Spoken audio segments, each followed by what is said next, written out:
acuerdo a las teorías de la comunicación, nosotros decidimos articular dos teorías que consideramos que se relacionan bastante tanto con la temática como con el informe periodístico en general que realizamos. Esas dos teorías son la teoría funcionalista y la teoría de la agenda setting. Digamos que dentro del marco de nuestra investigación, nuestro objetivo principal era saber cuál había sido esa influencia de la web 2.0, de esa educación virtual a la que pasamos debido a la pandemia en los estudiantes de comunicación social periodismo de la Universidad Pontificia Bolivariana. Entonces aquí lo que más hay que tener en cuenta y lo que más hay que comprender es el contexto de la situación. Por ejemplo, la pandemia fue un acontecimiento que llegó de repente, fue un hecho que nos cambió la vida a todos de manera global y que cambió por ende nuestra normalidad, esa normalidad diaria que llevábamos de salir a estudiar, de salir a trabajar, de salir a ver a los amigos, a la familia, a los compañeros, porque ya no podíamos salir, teníamos que estar recluidas en la casa, teníamos que estar en confinamiento para cuidarnos de la enfermedad. Entonces es aquí donde teníamos que suplir esa normalidad diaria con los recursos que teníamos a la mano dentro del hogar. Y aquí es donde entran, por ejemplo, los medios y la relación con la teoría funcionalista. Entramos entonces a una etapa tecnológica, a una etapa en la virtualidad, entonces donde suplíamos ir a la universidad con ver clases virtuales, ir al trabajo con trabajar desde casa de manera virtual y entonces ya no salir a ver a nuestros familiares, amigos o compañeros, sino hacer videollamadas, llamadas, fotos, chats, que era como los recursos que nos brindaba la virtualidad para seguir y que nos funcionara esa nueva esos nuevos hábitos que estábamos siguiendo. Entonces podíamos educarnos, podíamos trabajar, podíamos saber noticias de lo que estaba pasando en nuestro contexto, en nuestro país y de lo que estaba pasando en otros países de manera global con la pandemia. Y era como lo que teníamos a la mano para dentro de esa normalidad que cambiamos poder continuar, porque si no, ¿qué hubiéramos hecho? Y aquí también se relaciona entonces la teoría de la agenda setting, y es que la pandemia ha sido un proceso largo, ha sido un tiempo bastante largo, donde todavía estamos en la virtualidad, donde todavía usamos en gran medida nuestros aparatos tecnológicos, las redes sociales, las herramientas colaborativas o de educación que nos brindan esta tecnología. Y es que dentro de estas aparece mucha información, o sea, constantemente y todo el tiempo, y desde que cogemos el celular y nos metemos a una aplicación, estamos recibiendo demasiada información. Información que es verdad, a veces no es verdad, información que es de gran valor, otra que no, y digamos que esto nos da la posibilidad a nosotros de tener como nuestro criterio, porque nos brinda como un campo amplio de información y nosotros somos los que decidimos si eso nos puede servir o no. Por ejemplo, dentro del ámbito del estudiante y trayendo a colación la investigación que hicimos, nosotros pudimos haber tomado todo lo que encontramos, todas las fuentes, todos los referentes que encontramos y ponerlos, pero sabíamos que todos no nos iba a servir. Entonces, digamos que fuimos como analíticos y desde nuestra perspectiva, nuestro criterio, supimos elegir. Y asimismo, tanto con la educación, tanto con las noticias, también teníamos que ser conscientes y racionales de que en verdad debíamos creer, de que en verdad podía ser real o no, y más que todo pues dentro de la pandemia, por ejemplo, de la virtualidad, que entonces no sabíamos cuándo íbamos a regresar, no sabíamos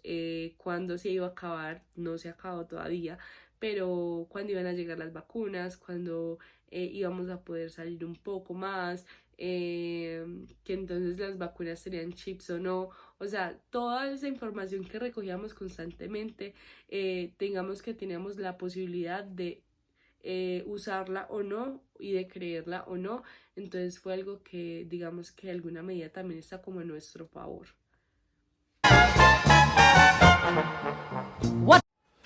Bueno, con respecto a lo de la recepción crítica, nosotros pensamos que nuestra audiencia va a ser muy del mundo académico y que se nos pueden pegar de 3 factores. El primero es que nosotros somos muy pero muy enfáticos en el término de percepción, pues casi que toda nuestra investigación está relacionada con la percepción,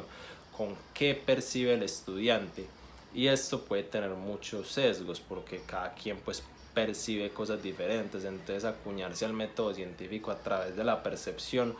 puede llegar a ser incluso confuso y no se puede tomar como una verdad absoluta porque simplemente son percepciones que percibe el estudiante. El segundo es que no está en su totalidad la muestra. Nosotros queríamos hacerla de todo el cuarto semestre relacionada con otros semestres, pero está casi que un 80, un 90% de cuarto semestre, y esto también puede tener un poco de sesgo porque no está la muestra en su totalidad. Si hay comparaciones con estudiantes de otros semestres, pero no, nosotros queríamos partir de que nuestro grupo focal fuera estudiantes de cuarto semestre y en su totalidad. Entonces, al ser un 90%, quizás un receptor crítico diga como no, venga, no está la muestra completa, entonces esa investigación no se puede tomar como una verdad absoluta en su totalidad, que era el grupo focal que nosotros queríamos hacer. Y la tercera, que creo que es la más importante, es que un receptor crítico puede percibir la investigación muy diferente desde su experiencia.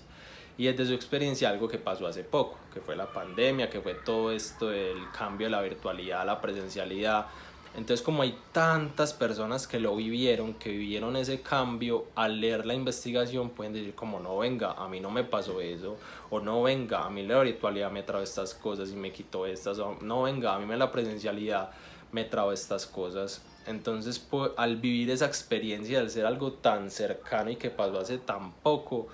desde la experiencia de la audiencia puede ser muy crítico con la investigación porque es algo que han vivido muchas personas de las que van a leer esta investigación. Ahora, visto desde la decodificación y codificación de los mensajes de Hall, podríamos decir que la audiencia que se relaciona con nuestro informe especial de taller puede verse ubicada en la posición de lectura negociada. ¿Por qué? Bueno, esto debido a que el lector no solo acepta lo que como equipo proponemos en nuestro informe, sino que además le agrega como sus propios valores y sus propias perspectivas, haciendo así que el mensaje, digamos, que sea codificado como más le conviene a este. Bueno, la construcción de agenda mediática dentro de nuestro informe especial vendría funcionando con temas como la educación superior, la tecnología y la web 2.0, siendo esos como los enfoques principales. Esto debido a que son estos temas como los que se determinaron con antelación a lo largo como de toda la investigación como los más relevantes. Aún así hay que reconocer que dentro del informe nos encontramos sobre todo con el tema de la web 2.0 y la educación, tratando como estos temas con mayor énfasis, para decirlo de algún modo, y con mayor esmero para captar como la atención del público justo dentro de los datos y de las conclusiones que se lanzan, digamos que a partir de un enfoque mixto entre la información cualitativa, cuantitativa y las fuentes como adjuntas recolectadas para que el tema tenga como mayor validez. Come hear the music play. Bueno, para continuar con esta pregunta sobre las mediaciones, quisimos llevar la hipótesis a la acción. Le preguntamos a Daniela Estrada Muñoz, comunicadora social y periodista egresada de la Universidad Luis Amigo, quien ahora se dedica a trabajar en comunicación organizacional en una firma de abogados, qué era lo que ella pensaba acerca de nuestro proyecto, y esto fue lo que respondió. Bueno, se ve claramente reflejado que se quiso hacer un llamado a la acción por parte de la UPB como institución educativa. La pandemia afectó gravemente la educación y no solo en Colombia, sino pues alrededor del mundo. Y es por esto que me parece sumamente pertinente hacer un estudio de cómo la web 2.0 reemplazó la educación tradicional y a su vez esto afectó pues a los estudiantes y más a los de comunicación social, donde se sabe que es una facultad que necesita del contacto humano y también de la mano del aprendizaje. Yo creo que la situación aquí nos lleva al centro de la pandemia, donde comienza todo el caos y queda como resultado una discusión inagotable y de cómo transformó distintos ámbitos a nivel social, nuestra manera de vivir, convivir, educarnos y aprender. Ya hablando pues un poquito más, en el momento en el que yo recibo este mensaje, lo que hice fue tomarme el tiempo para analizar el blog en mi habitación, sola, para lograr pues como tener mayor concentración,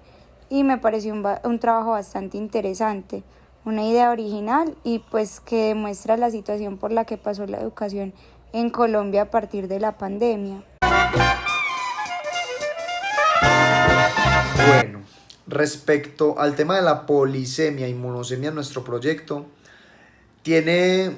un aspecto particular, y es que los estudiantes tienen distintas formas de pensar y hay muchas preguntas que se pueden ver como polisémicas. Por ejemplo, en las encuestas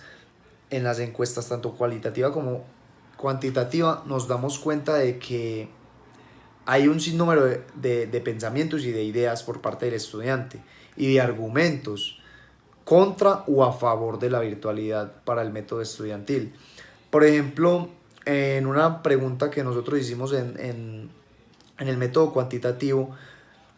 sobre la adaptación de los profesores y los estudiantes a esta metodología virtual, el 50% dijo que sí se había adaptado y el otro 50% dijo que no. Entonces ahí es donde nos damos cuenta de que sí pueden haber alguna que otra pregunta y respuesta polisémica.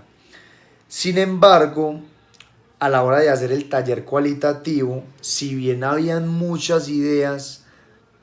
y también muchos argumentos, todos alcanzaban a llegar a lo mismo, que era que la adaptación no era buena y que la presencialidad era mucho mejor. Lo mismo pasa con las respuestas cuantitativas. Sí, pudo haber una adaptación. Sí, pudo haber la virtualidad pudo ayudar mucho, como en ese entonces de la pandemia, a corroborar y a seguir estudiando. Claro que sí, pero llega pues como un factor común, que es que la presencialidad es mucho mejor y que la presencialidad ayuda mucho más al estudiante a poder aprender muchísimo más que la virtualidad. Entonces a eso sí llega la mayoría de estudiantes y se puede corroborar en la última pregunta que nosotros hicimos en el método cuantitativo, donde le preguntamos a los estudiantes si el retorno a las clases presenciales habían sido beneficiosos para el óptimo aprendizaje. Y la gran mayoría de estudiantes, que fue casi el 98%, respondió que sí. Entonces es eso, llegaba a ser un poco polisémico por los temas a tratar a profundidad, las ideas. Algunos decían que sí había adaptación, otros decían que no, algunos decían que la virtualidad no sirvió para nada, otros decían que sí, pero al final se llega a un consenso muy claro por parte de los estudiantes, y es que sí, la presencialidad ayuda mucho más a la optimización del aprendizaje. Entonces sí, tiene algunas partes monosémicas, algunas respuestas que la mayoría de estudiantes dice lo mismo, otras respuestas polisémicas, pero al final se llega al consenso de que la presencialidad es mucho mejor para aprender.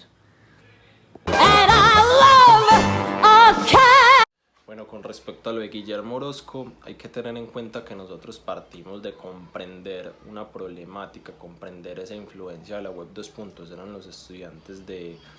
comunicación. Entonces nosotros sentimos que nuestra audiencia pues va a ser muy académica, como lo expliqué anteriormente, y al ser muy académica, nosotros pensamos que el mensaje, cuando la audiencia reciba el mensaje, lo va a recibir desde una posición muy de su contexto. ¿A qué me refiero con esto? Que la persona que lea el mensaje lo va a relacionar mucho con su entorno. Entonces, por ejemplo, un estudiante, cuando lea el mensaje, cuando vea la investigación, se va a hacer muchas preguntas y lo va a relacionar mucho con la experiencia que esa persona vivió. Entonces un estudiante universitario que no sé, que haya vivido la presencialidad a la virtualidad, que haya vivido todos estos cambios virtuales a presenciales, va a decir como, ay, pucha, a mí me pasó esto, o no, es mentira, eso no me pasó a mí. Entonces lo va a relacionar mucho con su entorno. Lo mismo un docente que lea la investigación, lo va a relacionar mucho con su experiencia, con lo que vivió en la virtualidad, con lo que vivió en la presencialidad, cómo ha vivido la academia estos últimos años, que es lo que decía Guillermo Orozco, que las audiencias producen significados culturales diversos y no solo reproduce lo que le llega directamente de la mediación. Entonces es lo que explicaba el docente muy seguramente va a leer la investigación y va a decir como no, es en esto no estoy tan de acuerdo, o no, esto sí me pasó a mí, lo mismo el estudiante. O sea, la audiencia va a ser muy diversa a la hora de comprender y a la hora de analizar el mensaje según su contexto, según su mediación cultural en la que está ubicado. De acuerdo entonces a los sistemas de información y a los sistemas de comunicación, nosotros consideramos que nuestro informe periodístico y la temática como tal que abordamos realmente es muy asertiva. Nosotros dentro de nuestro informe abordamos una temática de un contexto actual que no solamente influye en un ámbito social, sino que influye realmente en todos los ámbitos que compete nuestra vida. Como les dije al principio, fue un cambio muy radical para todos.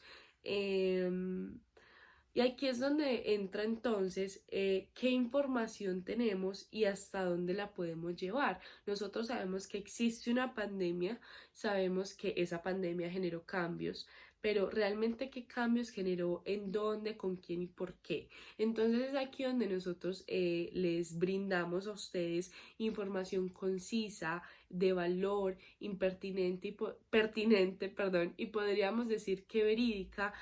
acerca de la influencia tanto de la pandemia que llevó a la virtualidad en la educación dentro del ámbito de la academia, que de pronto es una temática que no todos los individuos o no todas las personas saben o abordan constantemente, o de pronto no son conscientes del impacto que tiene. Y es aquí entonces donde entra algo muy importante, y es que nosotros dentro del informe no solamente les brindamos información que encontramos y analizamos y de nuestra perspectiva. O sea, no nos cerramos a nosotros, no nos cerramos a brindarles solamente lo que nosotros queríamos, sino que buscamos más perspectivas y más pensamientos. Entonces, dentro del informe ustedes pueden ver y oír voces de otros estudiantes, otras perspectivas, otros individuos que pueden decir con sus palabras y expresar realmente lo que saben, porque son cosas que vivieron, porque son personas que saben cómo es la educación dentro de la virtualidad, son personas que son conscientes el impacto que tiene y lo que puede llegar, digamos que a traer esto a sus vidas dentro de la educación. Entonces es algo realmente muy enriquecedor, porque no solamente son nuestras perspectivas, ni siquiera solamente son las perspectivas de ellos, es algo en conjunto que ayuda a que el lector que está viendo este informe pueda tener un panorama más amplio y pueda, digamos que, tener una perspectiva más amplia y cambiar esas ideas o esos pensamientos que tenga a raíz de las distintas perspectivas que le estamos brindando. Dentro de los sistemas de comunicación, entonces, nosotros optamos porque la lectura de nuestro informe sea lo más ameno posible. Tratamos de organizarlo de una manera cómoda. Entonces allí pueden encontrar multimediaciones, pueden encontrar podcasts, pueden encontrar imágenes, pueden encontrar esquemas de la información que nosotros reunimos allí, para que sea algo más didáctico, para que no se quede entonces en que nosotros reunimos toda la información, se las ponemos en un texto y ahí está, y la pueden encontrar y la pueden leer. No, o sea, que realmente el lector se conecte con el informe, que sea consciente y reflexione de lo que está leyendo y pueda adquirir entonces una percepción más allá de esto, y como si fuera una experiencia propia, por decirlo así.